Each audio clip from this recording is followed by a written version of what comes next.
All right. So hello, everybody, and welcome to our live tonight, which is going to be all about mushrooms and mental health, which is a very hot topic. I think it was a hot topic a few years ago, but now I think people are getting less afraid of it. So more people are asking about it and dabbling into it themselves. So I figured this would be a good time for us to intervene very quickly and make sure that we are giving the right information for everyone so that we're not self-prescribing things to ourselves out there. Wink, wink. I see you guys doing it all the time.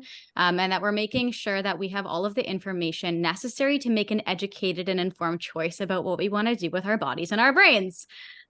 So I have brought Linda on with me because Linda is a wealth of knowledge. But she also loves the mushrooms. So I thought that we would have a fun little talk together about that stuff. We're going to focus our chat mostly on psychedelic mushrooms. If we have time and we want to go into some of the more trendy adaptogen style mushrooms at the end, we can.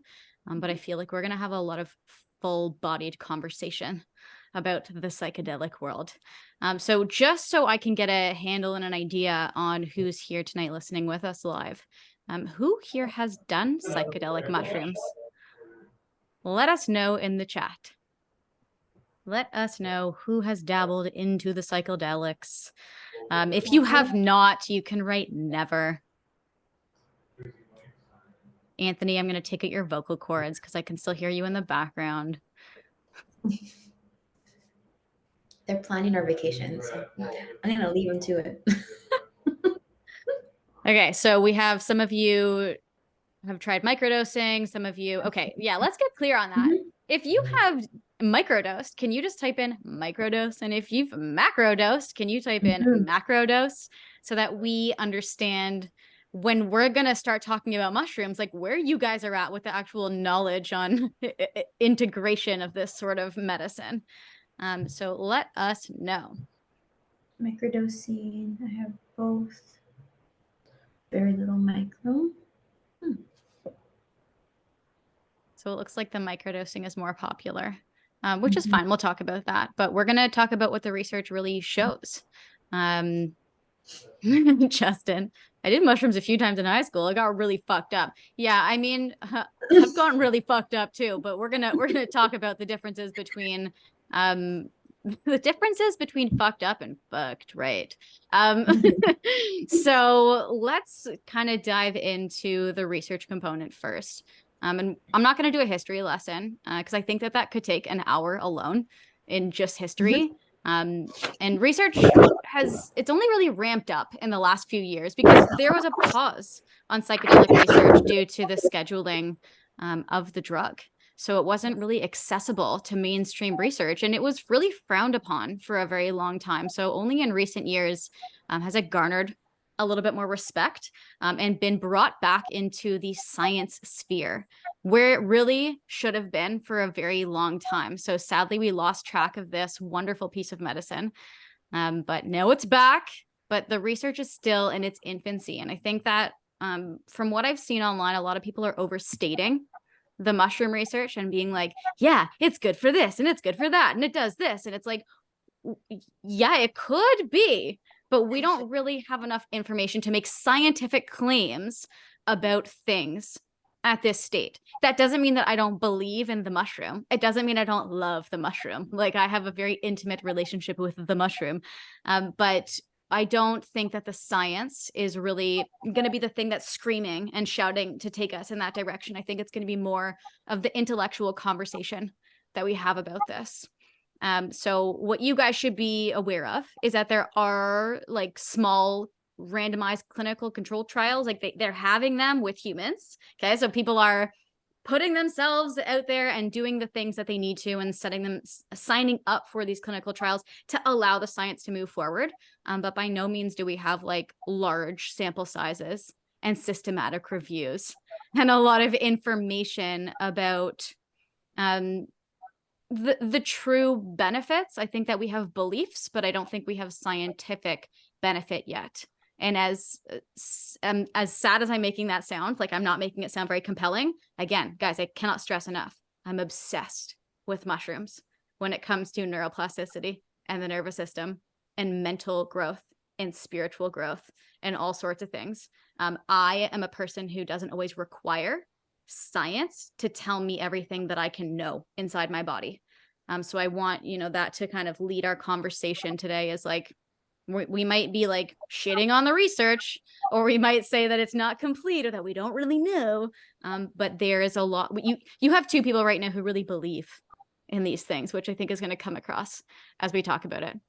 So you're sitting there nodding. Is like, are you on top of the research and stuff, and like how they're kind of organizing the way that it's being, let's say, disseminated into the public as of late? Because there is a plethora of articles out there.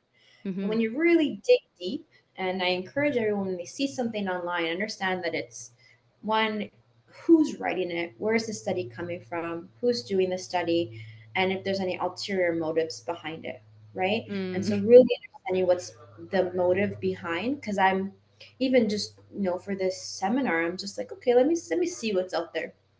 And it looks very good. It looks great. It could convince almost anyone. But then when my mind wants to go a little deeper and I dig into who did the research, I'm like, well, that's not really viable, right? That's not really like, it's not enough to serve me. Doesn't mean that these things don't work, but I think it's very it's all comes back to an experience. Yes. It's very hard to quantify an experience because it is so different for everyone who takes it.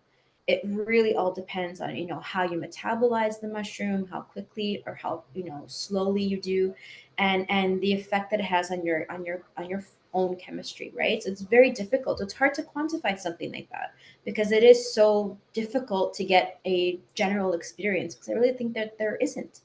And that's the beauty of it, though, is I'd that there agree. isn't a general experience. Yeah. So, as again, we sound like we're damping down on the mushrooms, but again, like, we're representing tonight. Like, I got Yeah. the mushroom sweatshirt on, and we're going to talk about all the good things. And we will talk about the experiential component of it, and we'll bring some of our personal stories to the table, which hopefully you're willing and wanting to do. I am more than willing and wanting to share mine. But what you guys should know is that from a human trial perspective, they have done small studies on like PTSD, OCD, Yep. end of life anxiety, end of life depression, people that have terminal illness, people that are having major depressive disorder or treatment resistant depression. Like, they are getting these studies together to look and see the effects that the mushrooms are having, especially in comparison to SSRIs, which is your classic medication. So they are doing their due diligence to bring this to the table. And I think that that is extremely promising.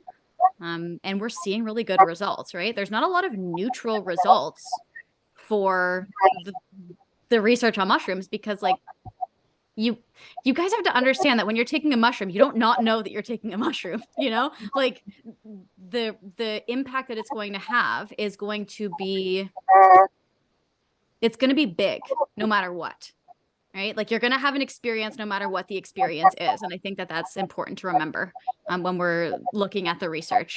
And I think that that's why you said it's kind of biased before, right? Like, you can't really have a randomized clinical control trial if you know that you're on the drug. Like, it's really hard to look at this type of research and say, yes, it was unbiased and there was no confounding variables that would change the results. Like, if you're going to have a mental experience, you're going to report in the studies, like in all the questionnaires, like, yeah, I feel different, because you do. There's a reason for that. Yeah, it's impossible to have the controls in the study, right? The placebo, because this is one of those things that it doesn't work that way, because it just, like you said, you're going to have, it's either you have an experience or you don't, but everyone has some sort of experience. You know that something has shifted, right? You have Yeah. no choice, folks. And we will talk about, the effects and the impacts of the Yeah. mushroom as we kind of go through this stuff. And what I also want to outline, I can hear myself reverbing. I'm going to mute you while I'm talking. Can we do that? So what I want you guys to know is that when we're looking at the research, it's really not often that we're just taking the mushroom and then plugging and chugging and leaving the person for their own experience. And a lot of the research that we're looking at for anxiety, depression, OCD, PTSD, any sort of psychological experience, When they're doing these research studies, they're also integrating some hardcore psychotherapy to make sure that you're being guided in the right direction, and that you are exploring the things that one is supposed to explore when they are on a psychedelic.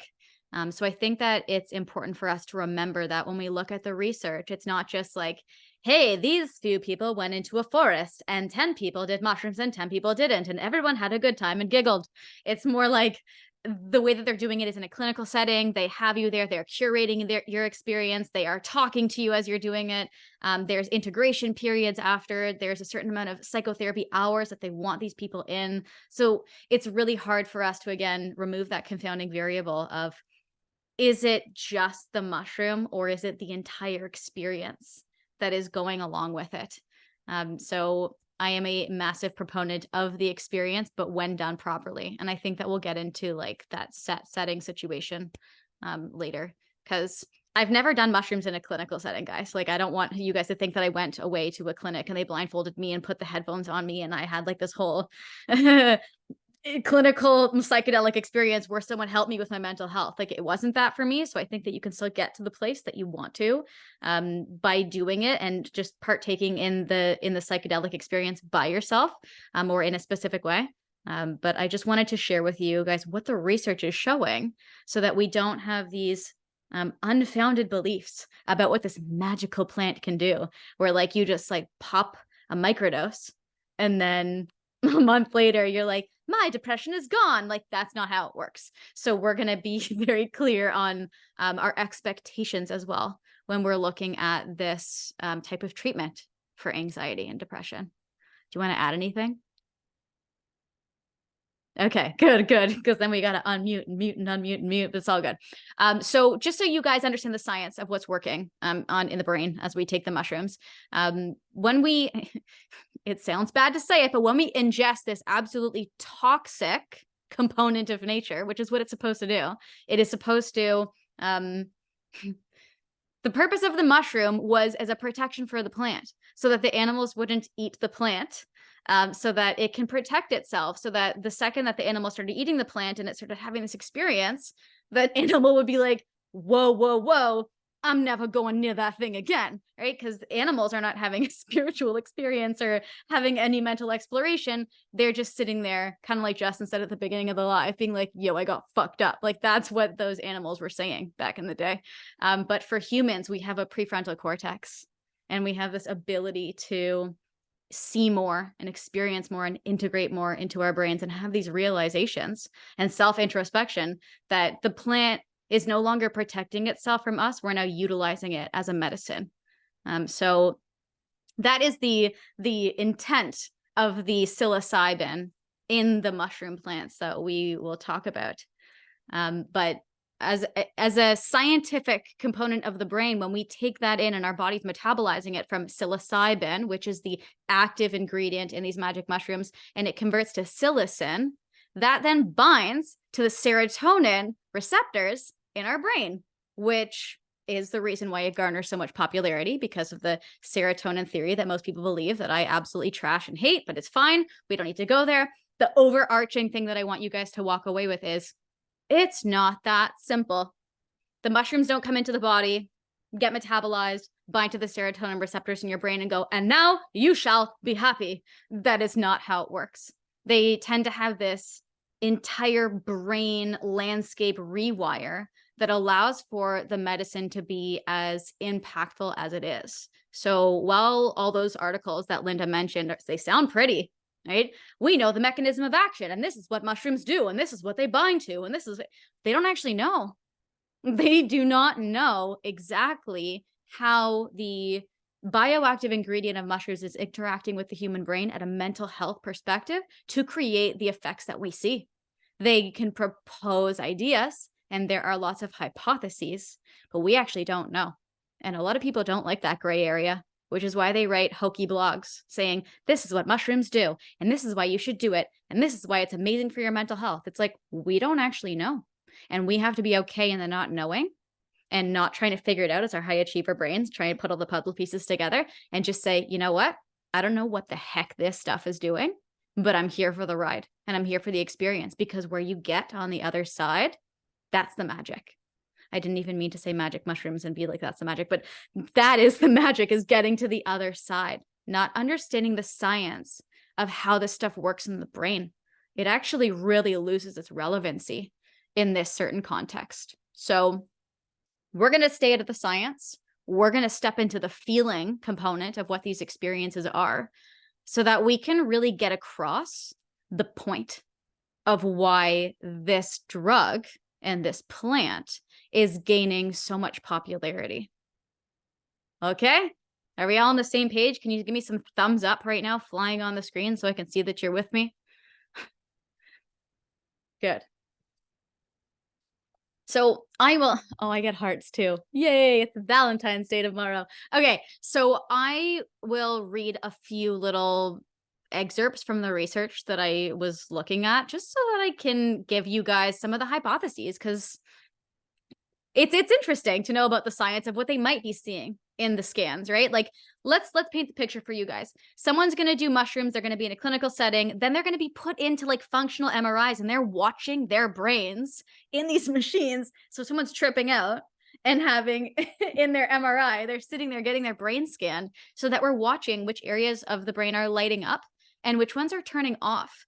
And while none of the jargon matters, you guys don't have to know different areas of the brain. It means nothing to you. Like, it's great that you know what the frontal cortex is and what the amygdala are, and that you know what the hippocampus is, but none of that matters. What you guys need to understand is that when we ingest this material, we're going to call this like dark material, it allows parts of the brain that are not usually interacting to interact, and parts of the brains that are often interacting all day long, where you're like, shut the fuck up, those parts turn off. So it allows for this very unique experience in space and time, where your brain is operating outside of itself, which is very difficult to conceptualize. And this is the reason why I tell people doing mushrooms and psychedelics is not getting high. I call it getting different, because we're not going up and down. Like, we're like, have you seen the memes like take your brain and put it on rice or put it on ice? That's what you're doing when you're on psychedelics. You're taking your brain outside of your head and being like, we're going to connect and play with some wires. And that is the beauty of the psychedelic, is the capacity for new neuroplasticity when we're engaging in this very vulnerable state with our brain. And we have this new opportunity to build new neural pathways, to ingest suggestions into our brain, to be like, hey, maybe it doesn't have to be like this. Maybe it can be like that. And you're not going to think that way when you're sober and straight, because it doesn't logically make sense when those parts of your brain that are connected are working and the parts that are disconnected aren't working. And then suddenly you're in this new world where you're like, huh, I need to suspend my disbelief right now, because the rules that I thought were real and were holding ground in reality now are not carrying the same weight. Okay? So that has been my experience, just as an overarching intellectual experience. Linda, if you want to talk about yours really quick so that I can chug some water, because I just rage ate pizza right now, that would be great. For sure, as you can hear my dog. So I've have experience with both macrodosing and microdosing, and so for me, I strongly believe that we should understand that we're working with a medicine, and that intention behind it is everything, right? So who you're with, where you're at, where you are, these are all going to play into your experience. So you often hear about people having, bad trips when they're taking a macrodose, right? And when you start diving into their experience, you start to hear that, they were around people that they didn't maybe generally feel safe with, or they were in an area that they were unfamiliar with. So they didn't really know what would happen if they would let their guard down. Like, if they're out in the woods, like, a lot of people get scared. Like, what if my inhibitions are lowered and my conscious mind is not working, and I go off and run into the woods and off a cliff, which doesn't, won't happen. Because you guys won't be able to do that when you're on a macrodose. You might think you can, but you can't. And there's a part of of your brain that is still there protecting you, and not, shutting down per se, and letting this, thing override everything, right? So, however, there's this fear attached to it, basically. And fear, being the driving force, can really dampen the experience. People tell me they have a negative experience. You dig deeper, you find out why. And it's okay, well, what if we did this in a more nurturing setting? I'm talking about macrodosing still, right? So the way I like to do it is that it's in a ceremony type setting. And so there's meditation involved, there's yoga, there's intention setting involved, there's music. The whole experience, even without the mushrooms, is designed to just transport you and to relax you. The way I consume it is, there's many ways. You can literally chew the mushroom, eat it, but I actually make it into a tea. And so when I make it into a tea, I then put synergistic herbs with it.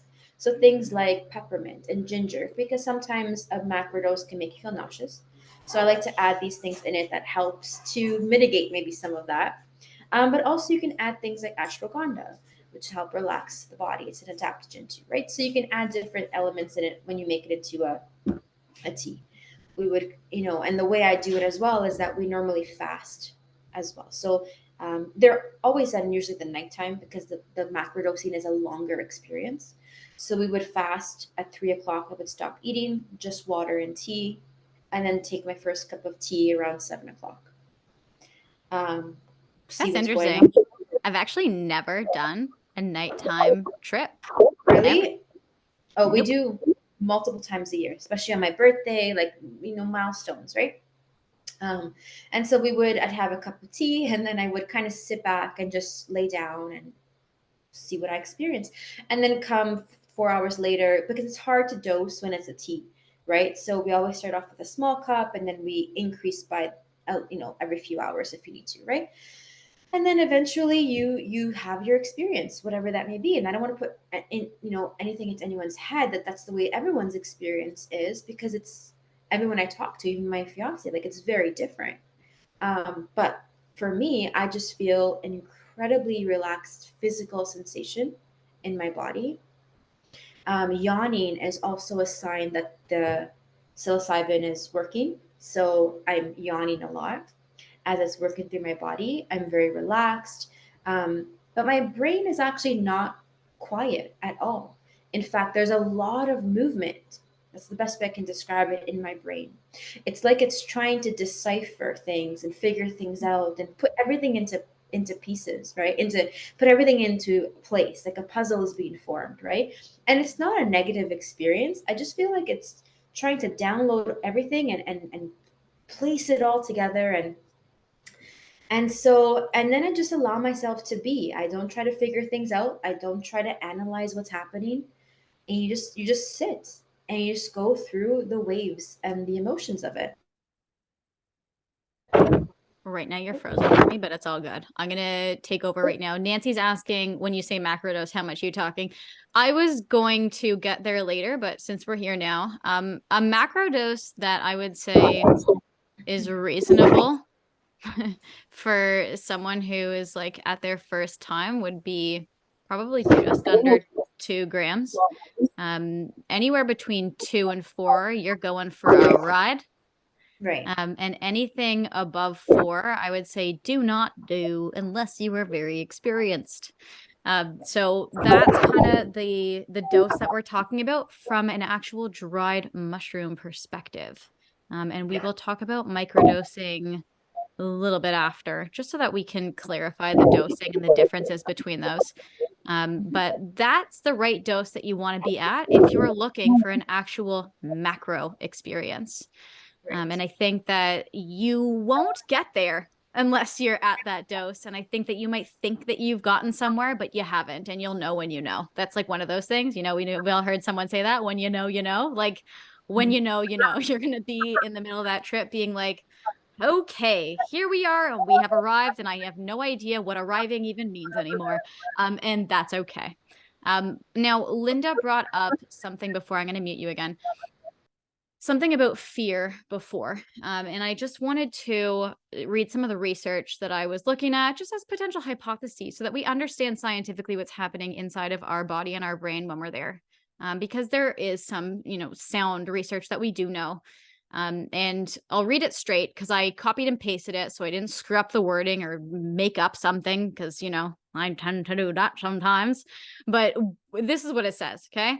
That there is an increased responsiveness to positive emotional stimuli in the amygdala. So it's not that the amygdala turned off and that the fear turned off, like Linda said prior.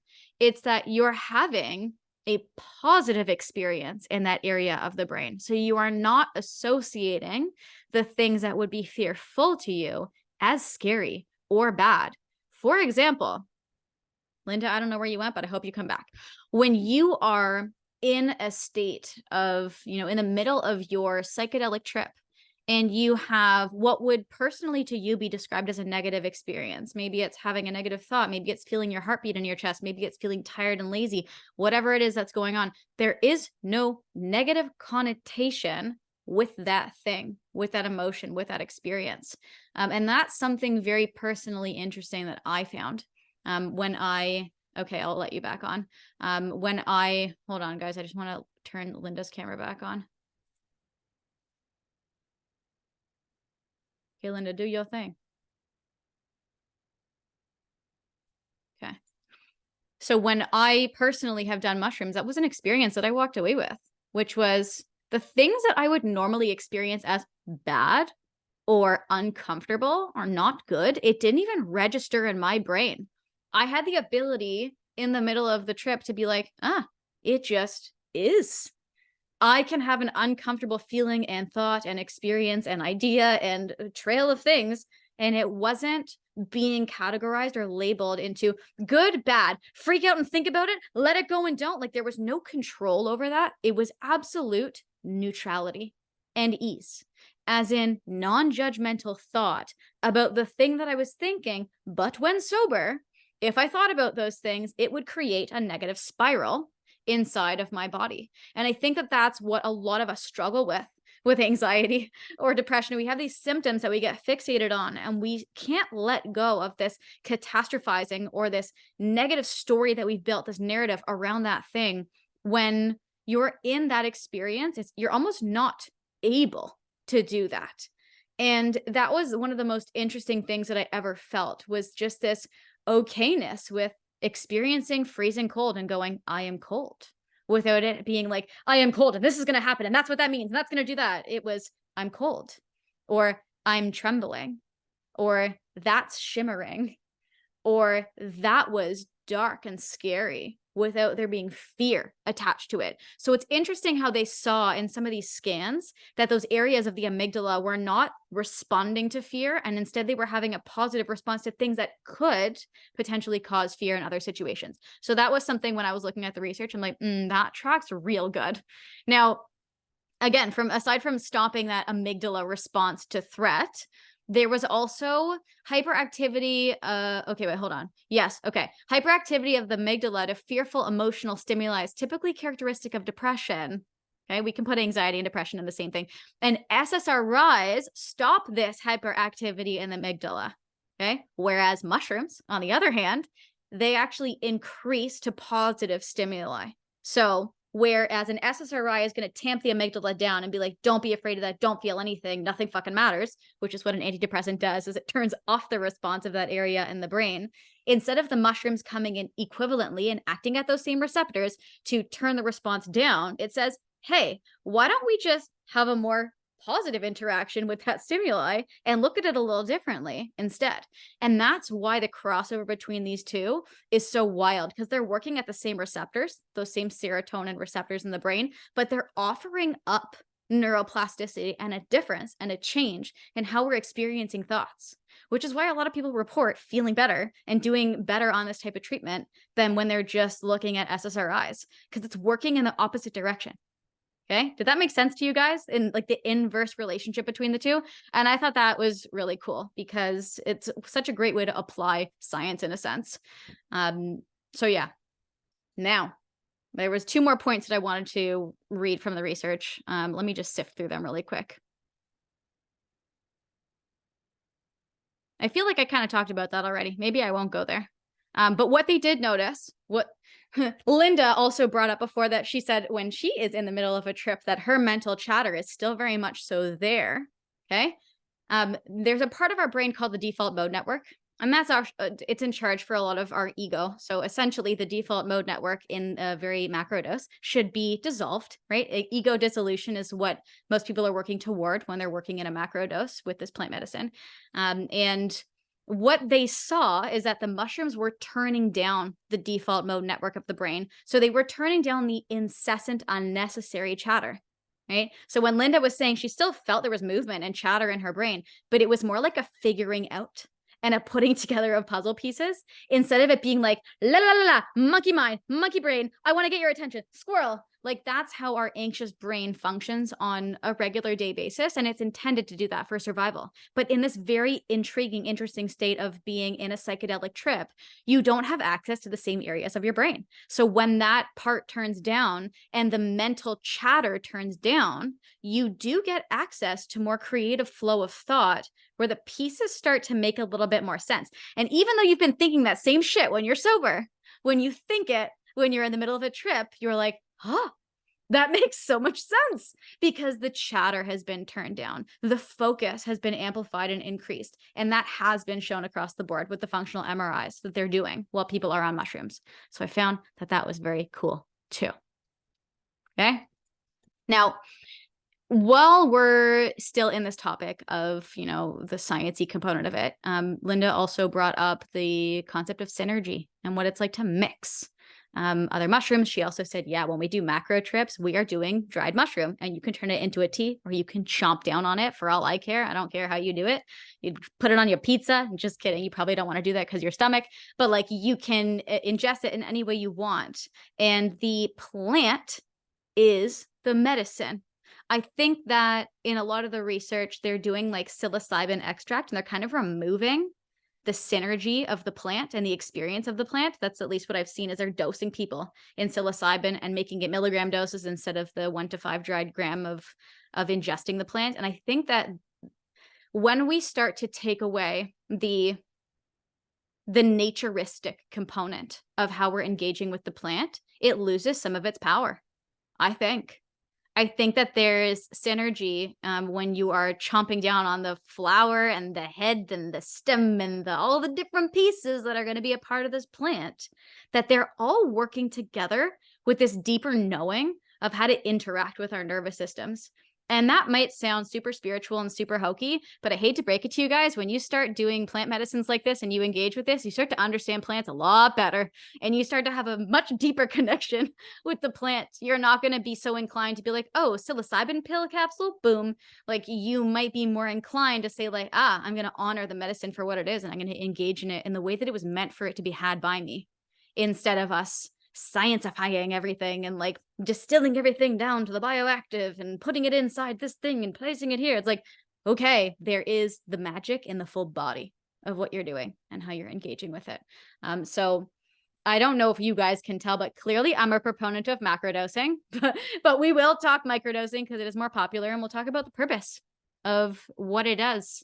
Do you have anything to add? You want me to unmute you so that you can run with the wind right now?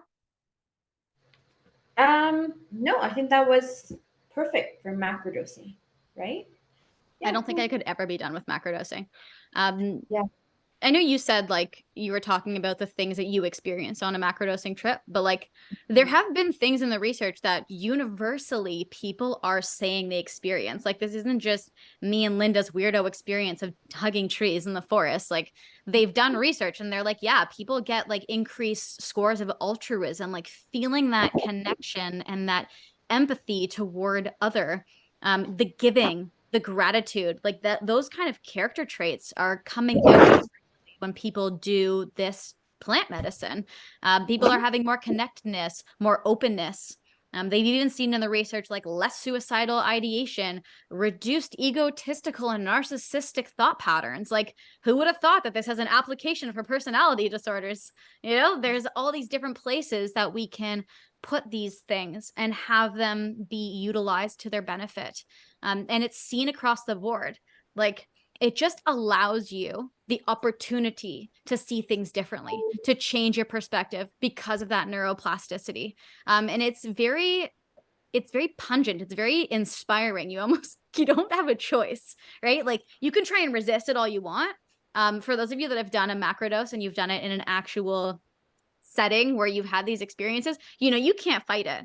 Like, you kind of like leave your trip and you're like, oh my God, I'm like a cliche loser right now. And you can't help it. Like, I remember being on a trip with one of my friends, and she was sitting there and she was looking at the sky and the sun came out and she was like, it's like heaven. And then she looked over at me and she laughed and she was like, that's the, like, could I be more cliche? And I was like, honestly, it's not you.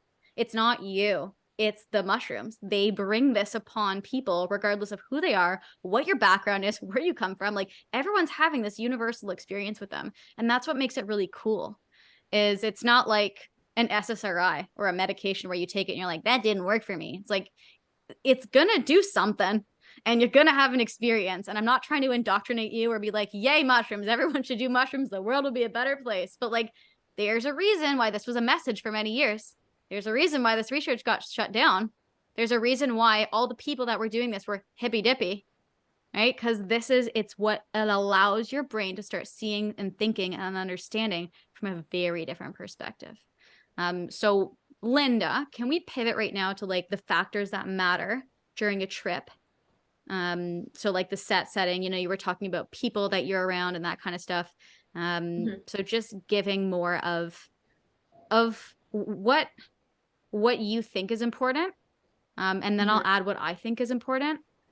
Because, some people might not have safe people. Some people might not feel safe within themselves. So like, how do they cultivate the right environment? Right. So that's actually an incredibly valid point, right? When all else fails, sometimes being alone, as scary as it might be during these moments, sometimes can unlock things that you need to experience alone instead of having someone constantly be there and suggesting what you're going to feel, or you're seeing someone else have an experience beside you and then think that you need to also have that experience, or that it's not working because you're not experiencing that too. So some of my best breakthroughs have actually been when I've been completely alone, and I just was alone at home in my bed and just had it and just allowed myself to just be. And like you said before, like the brain doesn't quiet, but it's like we're in the passenger seat now. We're not the person behind the wheel anymore, trying to navigate this and answer all these questions and trying to analyze all our thoughts and our feelings.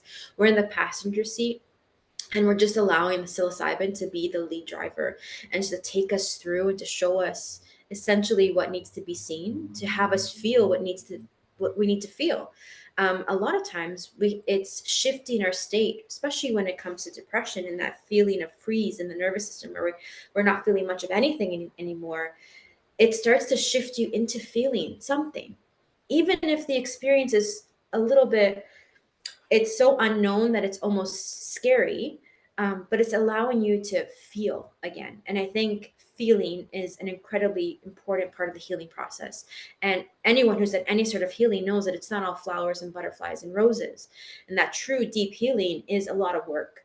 And so I think what the mushrooms do is they kind of open the door for you to start to experience these things. And then, just like with anything in plant medicine, the work is not done after the trip is over, right? It's not like you said, it's not like you're just fixed and you're ready to go. In fact, it's very important to use different healing modalities while you're working with mushrooms. So things like breath work and yoga and therapy and all those things working together are essentially what's going to really propel you in meeting whatever mental health goals or wellness goals that you have, right? There's no magic pill that we're after, and psilocybin is definitely not one of them. But just like with anything, it's going to open the door for you to help you get into your body more and refamiliarize yourself with yourself, because we can get so disconnected with our own being that we don't even know what we need or what we want, and we're always looking for something or someone to tell us. But you've heard this before probably, that we are our own healers, and I know it sounds a little cliche, but essentially the answers are within us. And when we're not feeling well, it's hard to hear what the body is trying to say. Um, I feel like things like psilocybin help us to quiet the analytical part of our brains. So that way, this other part of us, this part that's not attached to ego or judgment, can actually shine through and start to point us in the right direction. And I think anyone that's worked with any kind of plant medicine can probably attest to that. But the work really happens after the fact. Mm-hmm. And so what I like to do is after a trip or a session, I always journal my experience so I don't forget every emotion, every feeling, um, just so I know what went on after, right? I try to journal even in the experience sometimes, but Oh, then I I try couldn't to even grab a pencil if you paid me. overanalyze. I know, yeah, that's at the beginning. But then I try to stop myself from doing that because then that's allowing me to overanalyze again instead of just being in the experience in that moment, right? Yeah. Um, but I think, yeah, I think, being alone, I think for the very first time, if you can be guided with someone who has experience in it, definitely is helpful because they're there to kind of coach you through. I lead macrodosing kind of ceremonies. And when I do these with people, I'm not partaking.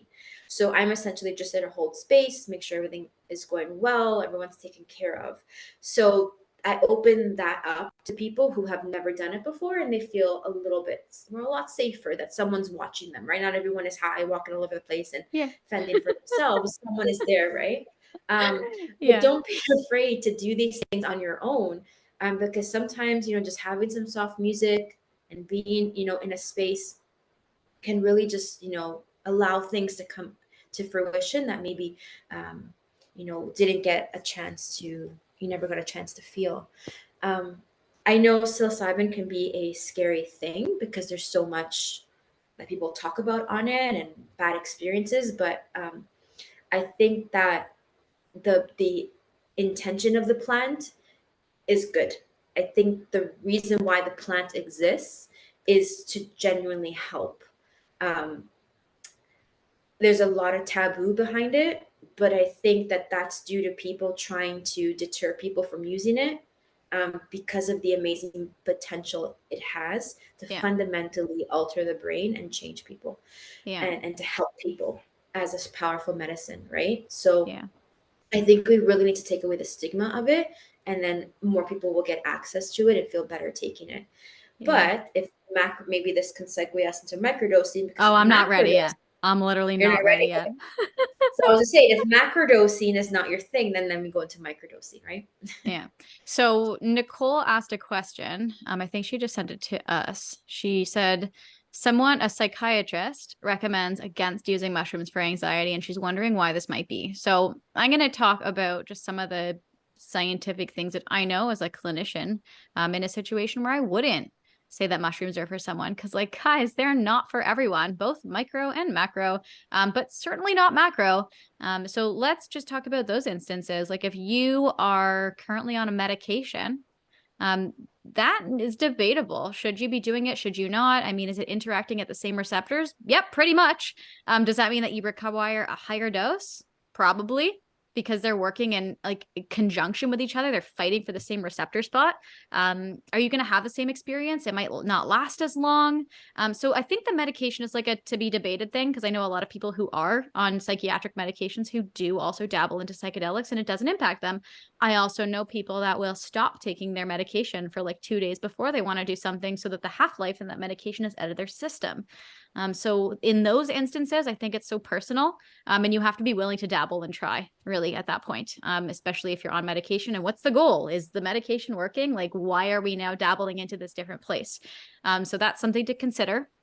If you have a bipolar diagnosis or you have a schizophrenia diagnosis, this one's a catch-22. Because some of the research will be like, yeah, you should totally try this medication to try for treatment-resistant mental health issues that you can't control and solve, and the medication's not working either. So they have done some research on that stuff, but also what a vulnerable psychiatric state to be in to then stir up the neurochemicals in your brain, which is what this is doing, and then expecting nothing bad to happen, right? So we have to take into consideration our current diagnoses of what we have. We also have to take into consideration our family history.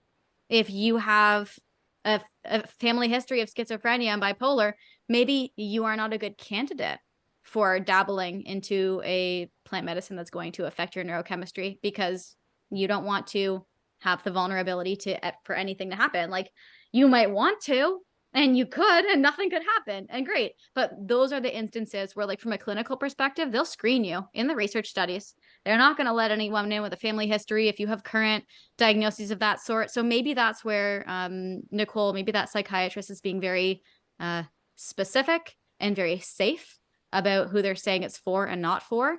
But as someone who has anxiety and depression, there has probably never been something as impactful to me as dabbling into this plant medicine, just based on the way that my brain works and the feelings that I have inside my body and the way that I learned how to see things differently and expand my brain and to hold space for myself.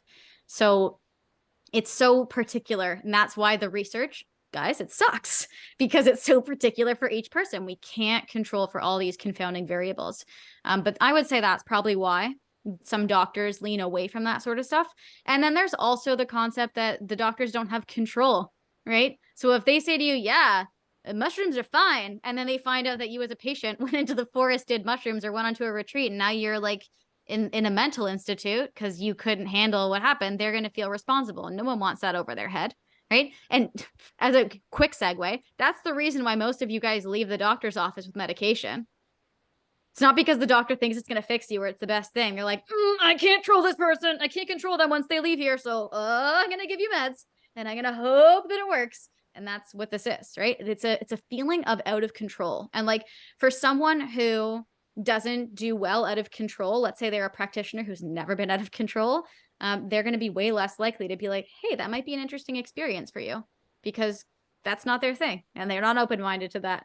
And they haven't had the experiences, or maybe they are leading from fear, right? So we can't really take, just because a doctor or a psychiatrist says something, we'll find any other doctor or psychiatrist that goes, yeah, this is the best thing we could do. Like, we could throw Gaber Mate on the table right now and be like, okay, so he's in his 70s and he's been a psychiatrist his entire life and specialized in trauma, and he's out there doing psychedelics at all these different retreats being like, there's one way to heal trauma and it's through this. It's like, okay, so are we going to ascribe to that, or are we going to ascribe to another? So like, I think that we just have to take everything with a grain of salt, and you have to know that your body's going to know at the end of the day, which most of you don't trust, but your body's going to know what to do with this. It's going to integrate. And that is also something that Linda brought up with her journaling she's doing after, because there's her integration period. For me, I'm such an audio person.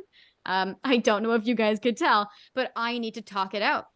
So I need to have someone there with me after bouncing off all these ideas and me talking creatively about how that thing connected to that, how that led me to see this. That's how it imprints itself in my nervous system after, so that I get to walk away with all the downloaded information. So we need that integration period. You don't just do a trip and walk away and go, see ya.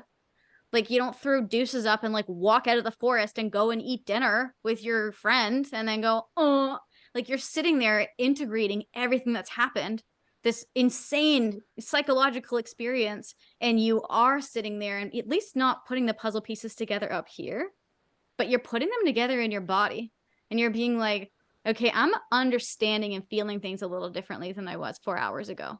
And that is fucking magic. That stuff that it's not replicable. If someone says to me, what are mushrooms to you? I say the most non-replicable experience in the entire world.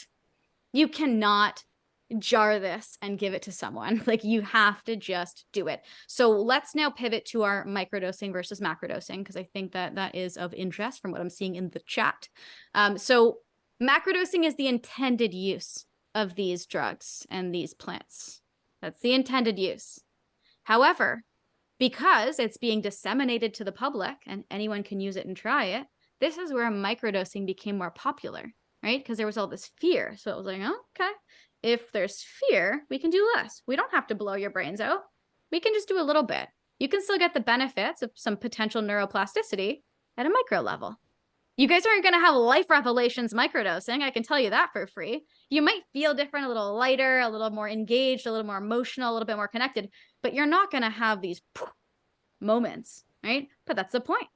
The point is that you feel uncomfortable macrodosing, so you feel more comfortable microdosing, and you still want to dabble into the mushrooms and get the benefits, but we're not going into a place of fear. or scared or out of control, which is what a lot of people with anxiety like to do. If you ask a lot of people who deal with depression what they like, they're going to tell you macrodosing. If you ask people who have anxiety what they like, they're going to tell you microdosing. And that is a simple explanation as to how you hold space in your body. People who are depressed are dying to feel again. They want to feel something. They want the anhedonia to go away. They want to make sense of this. Why are they suffering? Let me put the pieces together. People who have anxiety are like, I just want a little taste. I just want a little taste to make me feel better in the now, but I don't really want to do that. And that's how people are, right? And then we have the intriguing types who have both, which is, hello, nice to meet you, me, and probably Linda. I don't want to label you and smack you in the middle of the live, but we dance with things a little differently, which is, ooh, I'm feeling the trepidation, but I now know how to be with it differently. And I think that there's this beautiful dance that can be done with both of them. So from a dose perspective, 1 to 5 grams in dried mushrooms is probably where you're looking at. What do you have a sweet spot? Mine's like 2.5. What's your sweet spot for like Mine's about 2. Okay. I'm good with 2 right now. I've been doing 2 for a few years, and I find, because I don't do it often though, you do build up a tolerance, right, to either. So because I don't do it often, I'm staying with 2. It's giving me the same effect. Yeah. So I would say for those of you that are interested in macrodosing, I wouldn't do it more than like 2-3 times a year. Like I'd cap it at that. Because you are going for the experience and the integration, especially in the research it shows, it lasts for 6 months to a year. So you don't need to be doing it that much at that rate. Like you're getting the benefits that are long lasting. And if you're microdosing, we can talk about like different schedules, I guess, like that you've done. I mean, that I did one where I did like every third day was a certain dose, and then you would like increase it a little bit on the third dose of the week, and then you would go back down. But I've like heard some other people telling me that they're taking it every day, or other people being like, oh, I take it twice a day. And I'm like, what's happening out there? Like people are like making up their own microdosing schedules and just being like, I microdose. And I'm like, wait, like, what are you doing and why? Like, what are we trying to achieve? What is this giving us? So why don't you talk a little bit about microdosing, because you do it, don't you? Microdose sometimes. So why don't you tell people about your personal schedule and the dosing that you dabble into? Right. So dosing, I usually do about 125 milligrams. 125 milligrams allows me to be completely, I can go to work, I can drive a car, I can see clients and patients, totally functional, just seemingly very relaxed, calm, level headed. And I'm able to, somebody asked me a question about ADD and ADHD and microdosing. I have ADHD. And so I find when I take my microdose, because I do take it synergistically with things like lion's mane, I am able to hold incredible focus where I'm unable to do that sometimes without it. What I found, like you said, this is a cumulative thing. The more I've been microdosing, even when I'm on my off schedule, off the protocol, I'm still found that I'm much better handling my ADHD than I did a year or 2 before I was microdosing at all. So I think for me, it has fundamentally changed kind of the way my brain operated, worked a little bit. So my preferred schedule is, I'm a weekend microdoser. I love microdosing on the weekends. I would do Friday, Saturday, Sunday, and then off for during the week. But I've also done every other day. And I think it's important though that there is such thing as too much and too fast. And when starting out, it's good to go low and slow, we say. So a low dose and the protocol is extended. So you do one every other day, because remember, you can't just take one and be done either. It is a protocol, right? So one every other day at a very low dose, maybe break on Friday, Saturday, Sunday, or break on Saturday, Sunday. Okay. Allow your brain to catch up, basically, because if you're constantly giving it this thing, this stimulus, it doesn't have a chance to integrate it. And so you're essentially running on overdrive after. And I strongly believe it can have an adverse effect on the brain where we're just pumping the stuff into it so much, but not integrating. Again, we have to understand that we can't lean on these things as a crutch, right? They're not in replace of doing the work. And so people are always looking for this thing, and like I said, to make them feel better. But so there has to be that area of integration. So I like a week, Friday, Saturday, Sunday, and then I'm not on the weekends. Sometimes I will do a 125 milligram dose, and then like you said, I'll go up a little bit. So the last day, or like on a Sunday, I'll go to 250 milligrams um, for the day, and I find that that gives me a deeper experience. However, I'm still highly functioning. I'm still able to go about my day, but I definitely feel a more profound kind of effect where I usually do it on Sundays because I don't want to work. I just want to be in that energy. So I Yeah. don't want to have to answer emails or like talk to anybody. I Yeah. just want to be, but I'm very, if I have to go to the store, drive a car, I'm very, very like aware. I'm not high or tripping or any of Yeah. that's I'm happening. gonna You're I'm not gonna holding, tell yeah. sorry, and I'd say I'm you're gonna not tell holding. you a story just about me, because I want you guys all to walk away with the understanding that the body and the metabolism and the dosing really is individual and does matter.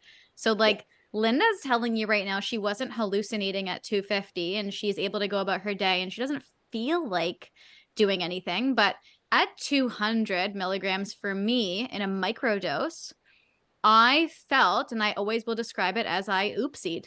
I was on a microdose schedule of doing 50 at first. I was following the schedule that was provided to me by the people I was working with. I started at 50, I then increased to 100. And then on the weekend dose, I was like, I'm going to try my first 200. And granted, guys, like you're talking to someone who macrodosed mushrooms. So I'm like, this isn't going to do shit. We're fine. And I was fine, but I like wasn't fine. Like if you asked me to drive a car, I shouldn't. If the moment that I realized it was I was laying down and suntanning. It was in the middle of the summer. I'm like, I'm just gonna chill today. And I was laying down 200 milligrams. It might have been an hour or two later. And my husband left the backyard and was like, hey, when this bucket fills up with water, just take the hose and drop it back in the pool. And I was like, no problem. You got it. And I sat there and stared at the bucket while water was filling over the bucket. And when he came back, he looked at me and he went, are you okay? And I was like, why? And he was like, I told you to empty the bucket when there was like water coming, like when it was done. And I was staring at this bucket filling over with water, being like, I couldn't even conceptualize in my head, I can get up to go remove the water. Like I knew in my head, my job is to remove the water from the bucket. And then the next second, I was like, how does one remove water from a bucket? Like my brain was offline. Okay. And I wasn't expecting that. So I think that we all have to be careful of like what a microdose is you shouldn't feel it. You shouldn't be in that territory where you're feeling something in your body, where you feel like you are, like Linda said, hallucinating.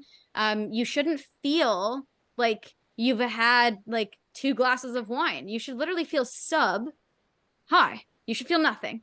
You should be able to go about your day, be creative, be energetic, and engaged. Now, something else I want to talk about from personal experience is everyone's got a different benefit profile to their microdosing. And that depends on what type of symptoms you work through. So Linda's talking about from an ADHD perspective, being on top of things, being motivated, wanting to get that stuff done, staying focused. For me, my symptoms are emotional dysregulation. When I'm at my worst, I am emotionally dysregulated and totally caught up in my head and my thoughts and my spiral and my point of view. I can't like it. That's at my worst. And what the microdosing was kind of leading me into more was feeling a lot of that.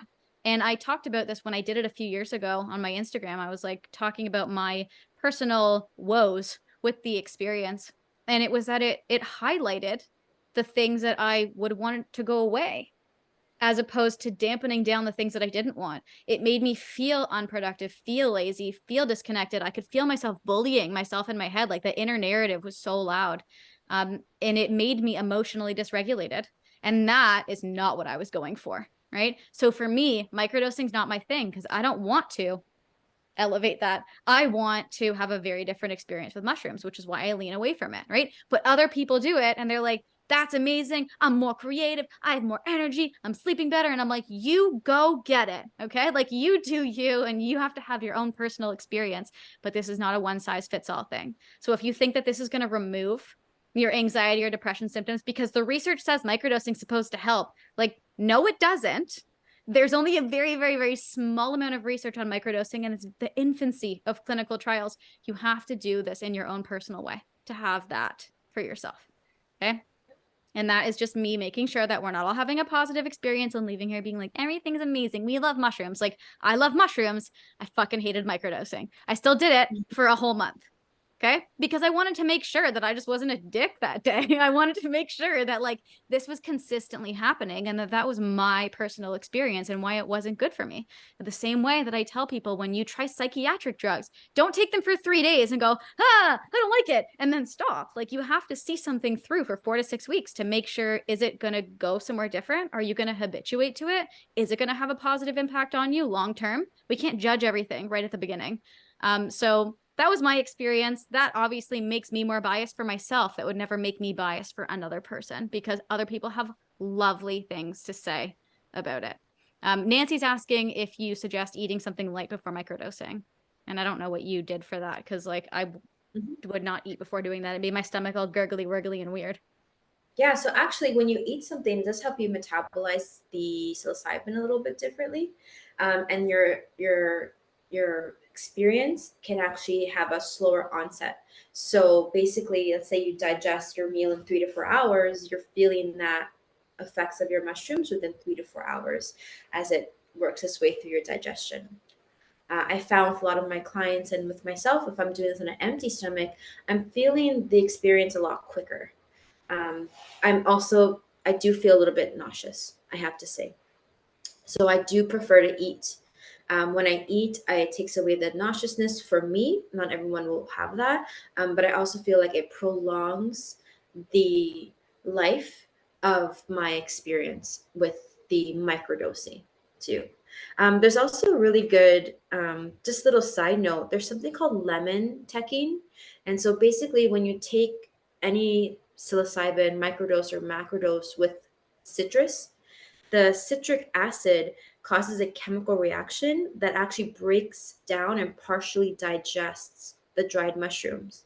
And this results in a shorter experience, but a more profound experience.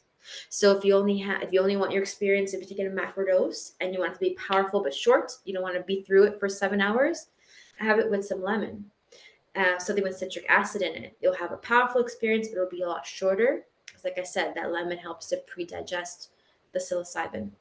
My first trip was a tea. I made myself a tea out of the dried mushrooms. Didn't measure it, just like went and raged and then put lemon in it because I was like, it'll hit faster. And that was a big blast off for me. So if you're into things hitting you faster and harder, it works, surely. I would suggest that with experience, not Yes. on your very first time, but maybe Yeah. as you get more experience and you dive into this, then try it. It's definitely very interesting. Very Yeah. interesting. So, I mean, I hope we're not coloring a picture, but I think that you guys are understanding that in a microdose, we want to feel just slight little things, like just introspection, self-awareness, energy, like small little things where you're like, that either helped me or it didn't. Okay. Mhm. When you're in a macrodose, the point of what you're doing is like you're trying to, like I said, take your brain out of your head and put it into a different head because you're like, oh, that could also be my head. Right. And I'm not saying that the world is going to become so chaotic that you can't see straight. But I want that the framework, the neural framework of what you think is possible to just totally dissolve. Like time dissolves. I never understood what it meant to not have a linear relationship with time until I was on mushrooms and I described it as time instead of going like this or this. I was like, it went like this. And I was like, I don't even know what that means. I felt time like going and then stopping and slowing and then going back. Like there were times where I looked at my clock and I was like, that's not the time that it was back then because it was a different number, but it was like going in the opposite direction. And I was like, what's going on right now? That's crazy. And like you're gonna see things differently. Things are gonna be moving. things are going to be shimmering. That you're going to be having some sort of sometimes spontaneous hallucinations. Like I remember walking one time and the ground was the ground, but I saw leaves everywhere, but it was not fall, right? So you're going to have, and it's not scary, right? Because the amygdala is going in the other direction. You're not going to be like, ah, there's leaves. You're going to be like, leaves. Like everything is a positive experience. Now, someone asked me today on social media, what does a bad trip mean? And I was like, oh no, we have people trying to make sense of bad things. We need to rewire this immediately. Because a bad trip can happen if you start to try to gain control of the fact that you're not in control. And that's where, I think Nancy brought up, Nancy, was it you? You said something about like anxiety, a psychiatrist saying, don't do it. Was that you? Maybe? Yeah. No, I don't know. But maybe like that is what they're saying is like someone who's so anxious with the inability to let go, that they won't do well on this, because the second that you start fighting it, you are going to have what's called a bad trip, because you are afraid of not being in control. And just because you're someone who says, well, oh, I don't like not being in control, it doesn't mean that you're not going to like mushrooms. Those things are not correlated. This is something that they actually studied, was people who are high on the traits for neuroticism, which is like a big 5 personality trait. Those people don't do well on mushrooms. So maybe that's like a little screen test that you guys want to do on yourself is, are you high in neuroticism? Because that might change your ability to actually be with yourself. And having that trait is not something that can't be changed with working on your nervous system. Doing breath work, practicing meditation, doing yoga, that changes the character trait that's running the show, right? So that is something interesting as well, is if you don't think you're in the right place now to do it, that doesn't mean that you can't set yourself up to be in a place where you are. And I don't believe that everyone can change, but like you can change how you interact with different personality traits that you have. So that's something interesting. And you can speak to bad trip, but I have the story in my brain, I want to talk about what something that could have been perceived as a bad trip. But the way my mind was in the framework, I'm like, well, that's not bad at all. That's fucking amazing. But it was scary. Like I had my eyes closed and I was meditating. And I was sitting by the water doing my thing, not being able to move because my butt was glued to the earth because I was one with rock. And I was sitting there and I was like, in my head, the visualizations, the hallucinations that you get when you're in a macro trip, everything was going geometric and switching and changing, and it's all happening on this like Netflix screen in front of my face. And I'm like, this is so cool. And I was like watching it, and all of a sudden these shapes started to change, and I saw a mouth, and there was like lips, and like it appeared in front of my face, and it was like, it's when I say spoke to me as clear as day, I still get the chills when I think about this, because I'm like, I don't know where this came from. I don't know how it happened. I don't know how this got downloaded or who the heck's talking to me. But it was like, get out of your head. If you go down this path, like this is dangerous. Being inside of your head is a scary place. I need you to open your eyes. And it was like, I got so intrigued of chasing the dragon of what was going on inside of my trip that like whatever in my subconscious or whatever teaching the mushroom wanted to teach me in that moment, it was like, you need to open your fucking eyes. You are moving in the wrong direction. And like, boom, I opened my eyes and I was like, I had the chills all over. I have them again, because again, my nervous system learned in that moment. There's never been something I learned more potent than get out of your head. If you stay stuck in here, that is a scary place. And now, ever since that trip, when I catch myself ruminating or sticking around or playing with things inside my head, I'm like, why am I going against my internal intelligence of what I already know? I need to not give in to that path. I need to not become overly obsessed with the darkness of what is inside a lot of us. And we have to be able to open our eyes and actually see what's around us, like be in the present moment, be here, be now, get outside of that. And that could have been perceived as a bad trip, right? Someone might be like, that's so spooky. Someone spoke to you like, and then freak the fuck out. But like the way that I experienced it was like, that's not the way that my body downloaded that information. So what often do you hear about people being like, bad trip? How do I stop that from happening? How do I, tackle that better? How do I go back in after that's happened to me? Because like people do have those experiences. Absolutely. Can't stop it in the moment. You gotta let it ride. There's nothing you can do in the moment. It is what it is, right? I think, like I said before, intention is everything. So before I take a microdose or a macrodose, I'm sitting with it literally in my hands and intending for it to do this particular thing for me. I'm literally programming it to do this thing, whether it's to relax or whether it's to get a creative boost or whether it's to help me through a situation of a traumatic situation, whatever it is. I'm literally holding it in my hand and programming it. Realistically, I don't know if it's doing anything to the actual psilocybin, but it's shifting my brain and I'm entering this experience in that mindset that's going to pave the way for my experience. I've never had necessarily a bad trip in that sense that you were saying, but what happened for me was that I experienced moments of immeasurable sadness as my body was, now I know, processing a traumatic event that happened to me 11 years ago that I thought I worked through. But the nervous system doesn't forget anything, even though our brains do, right? Our brains are geared for survival. They're always trying to push us forward. So they will suppress things in order to keep chugging, for us to keep chugging along.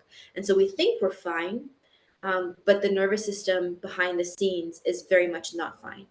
And it wasn't until I took that dose at that time that I experienced all of this like I couldn't everything was just coming up to the surface finally. The things that even I thought I had suppressed or let go of.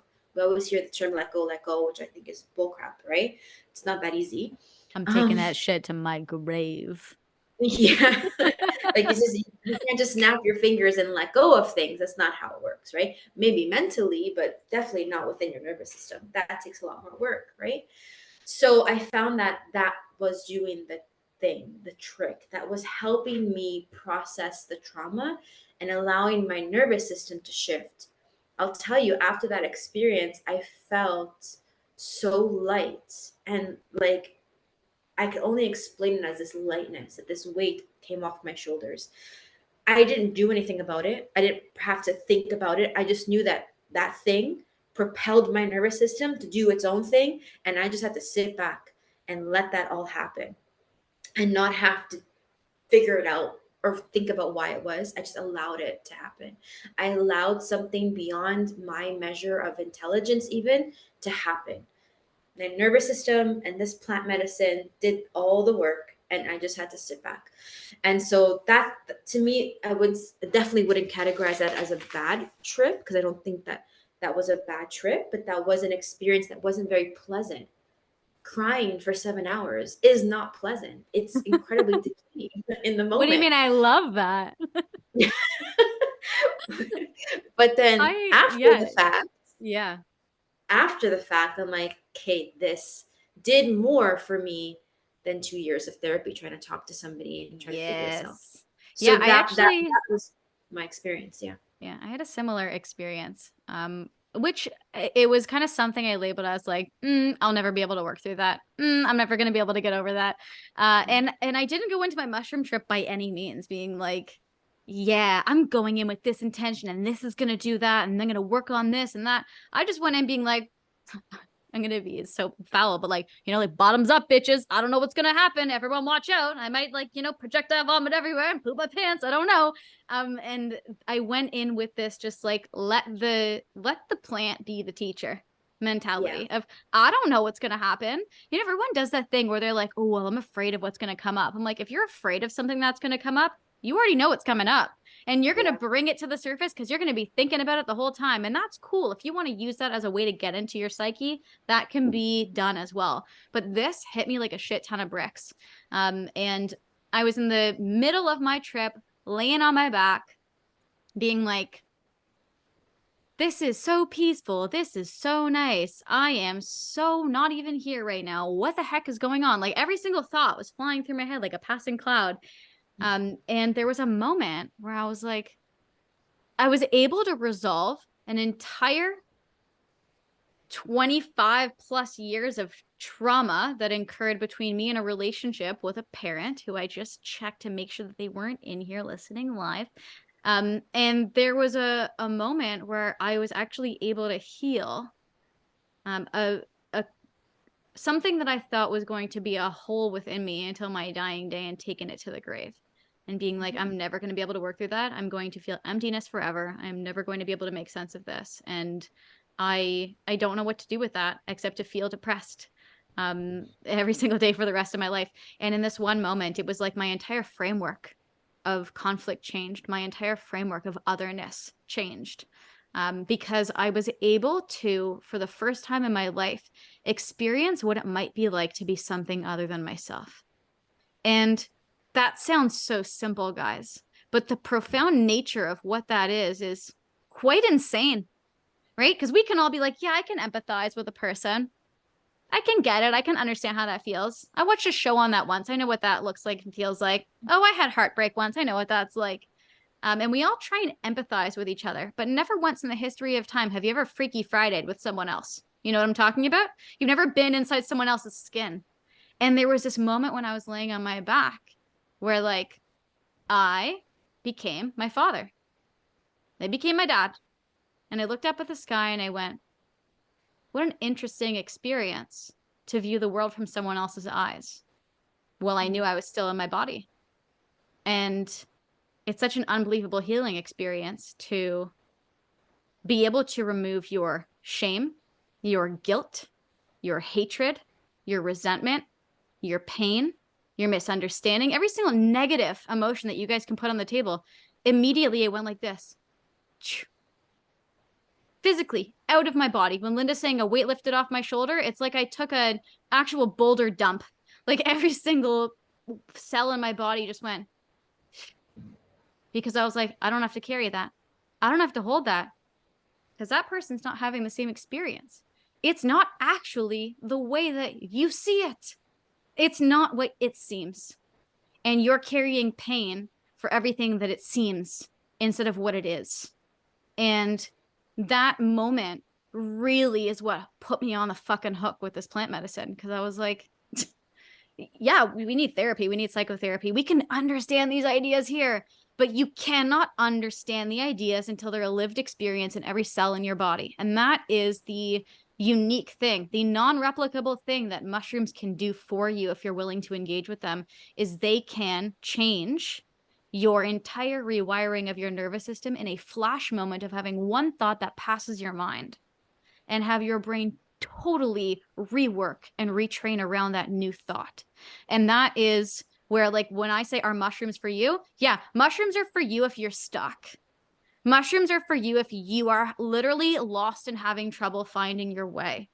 They are for you if you are unable to see outside of the predicament that you feel that you're in, because it provides this unique brain chemistry experience for you to see outside of that with flexibility, even if it's just for a few hours. And it can have long-lasting effects throughout your life. My relationship with my father changed that day. And it never went back to what it was. Which to me, I was like, who made this plant? Who fucking did this? Who grew this? Who did this? Because that's not something that you can get anywhere else. I mean, yeah, you can dabble with other psychedelics, but it was such an unbelievable moment of like pure clarity, founded from such confusion of me laying on my back being like, I can't think. I can't think straight.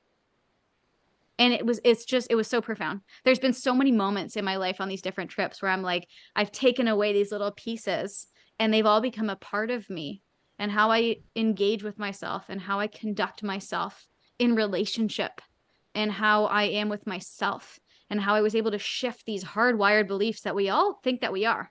You know, we are our thoughts. They are our lives. We are who we are. But it doesn't have to be that way. And I think that that's where, like, if you're trying to figure out if mushrooms are for you, Like you have to be interested and want that experience because it does have that to provide. You know, every time, no. There's been times where I'm just sitting there just enjoying the ride of like do. But like it has the capability of giving you like a banger. And when you get the banger, you're gonna be like, I understand this process now. And it's really only something that you can understand when you've done it. Like I wish I could download this information into people's brains and be like, you can have it. But you can't, because even if I told it to you, you can't have it in your body, right? So that's why it's such an it's just, this is why this topic makes me really passionate, because I've had those personal experiences. So now that you guys saw into my soul,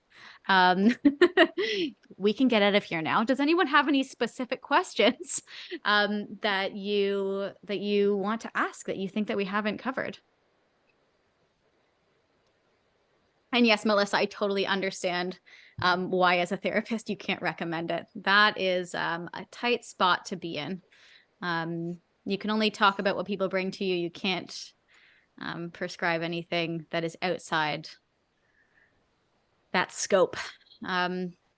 Which, you know what? That doesn't have to be your job, right? Other people can come to you and bring the topic to you and talk to you and share, and you can talk about the open-mindedness and the concepts of it, but without saying do them. Like me and Linda haven't said to you guys, you got to do them. We don't care if you do them. We're just talking about the science and what we experienced and, you know, what protocols and different doses and that kind of stuff. I think that it's not for everyone. I think that it's for some.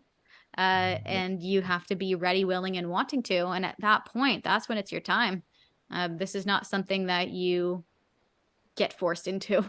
This is not, no one's shoving this down your throat. We're just talking about the excitement of how great it was for us.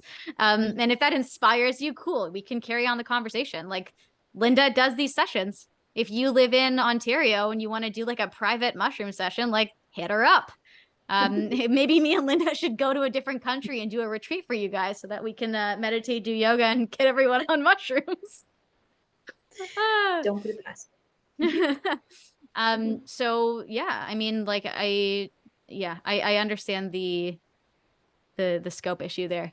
And Melissa also wants to know what our thoughts are on mushroom chocolates and gummies. I mean, I don't think that the mushroom chocolate and the gummies are any different than the capsules.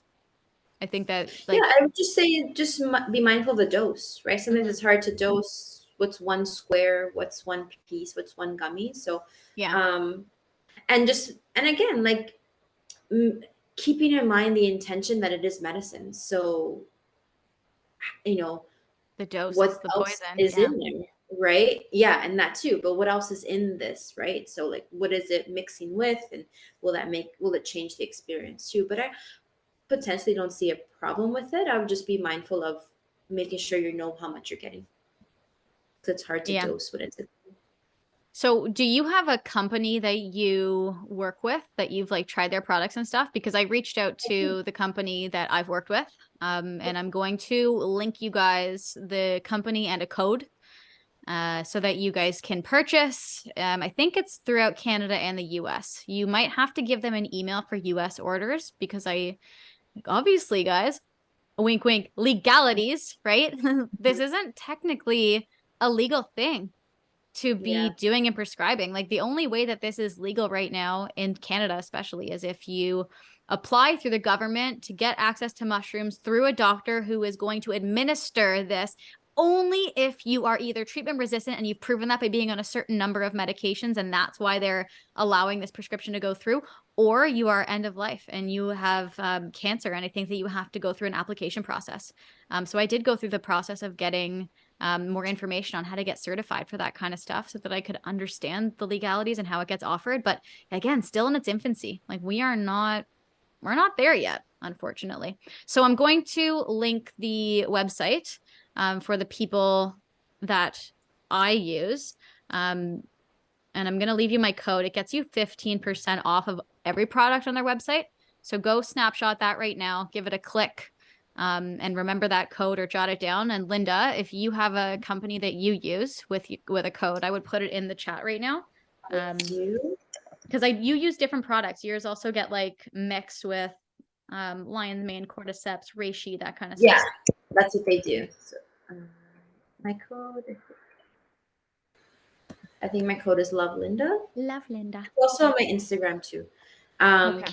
yeah, so they have like yeah, they mix with different things. So like there's one for brain health, which has the lion's mane in it. One for relaxation, which has ashwagandha and CBD. Yeah. Hold on, I need to I think pause it's because also important. Alicia just asked an interesting question. How long do they stay in your system? You mean after you do a macrodose? I believe that they're actually gone out of your body within 24 hours. So I don't think like for a drug test for a job, I don't think that this applies. Psychedelics leave your system very quickly. Oh, my link isn't working. Let me fix that. Which link? Like the maybe put like the www before the Hey Zero. Okay, I'm trying to make sure I have the Hey Siri. Oh, I think it's .co. Just make sure you put www before so that it goes through as an actual link in the chat. Okay, let me do this. Okay, so I'm copying and pasting the actual paste. Let's try that. Melissa, I know that you asked this question earlier. I'm seeing in the Q&A. You're saying that you can't find lion's mane. So where do you suggest you get it? Lion's mane. Is that what you're asking? Yes, Nancy, I'm from Ontario. You can shoot me a message on Instagram if you want to chat with me. Hopefully you. So lion's mane shouldn't be hard to find. It's just a Yeah. functional mushroom. It's not No. it's not a it's like classified as a like psilocybin is. So any health food store or anywhere that sells herbals in your area should have it. Yeah. And like if you guys are from the States and you're having trouble finding lion's mane, just go on full script on the US side on my full script and you'll find it. Which should be it should be readily there, all the different types of adaptogenic mushrooms. But obviously tonight's talk was about psychedelic mushrooms and we did not get a chance to get into all the other world of fun mushrooms because we talked for so long. But you know what? Necessary. I could probably go on and on and on about this for a bajillion hours and then we'd all go on a trip together. And I'd be guiding us all through where we need to go. So let's park it there. If anyone has any questions, you can feel free to reach out to me or Linda. You can tag in the Facebook group. You can tag us on Instagram. If you have questions about, yeah. I just want to mention one thing, how safe psilocybin is actually, and that in all Yes. the years of uses, there is 0 reported deaths. There is 0 reported injuries while taking it, even on a bigger dose. So just if anyone was a little bit worried, obviously you want to start slow, start small, but it is actually quite safe. Yeah, it's not intended to kill, guys. Remember how I opened this up? The point of the mushroom is to disarm. It's to disarm the predator just for a short amount of time so that it learns that it doesn't want to eat that plant. That's the point. So it's not going to kill us. It's not here to take us down. It's not here to make us scared and give us big bad ideas or take us to the dark side. It's just about the experience and how we harness it as a human being with a prefrontal cortex, which is the best part about being human and the only part about being human. So again, if you have any questions, feel free to reach out to either of us. I'll leave our links in the YouTube video when I upload this tonight or tomorrow. And if anyone wants to talk further about integration sessions, you can feel free to reach out to Linda or I. If you're someone who wants to build a plan for yourself, I would suggest reaching out to Linda. And if you're looking for mental health care and working towards some goals alongside that, then I would say reach out to me just for legality purposes and how we actually practice. Okay.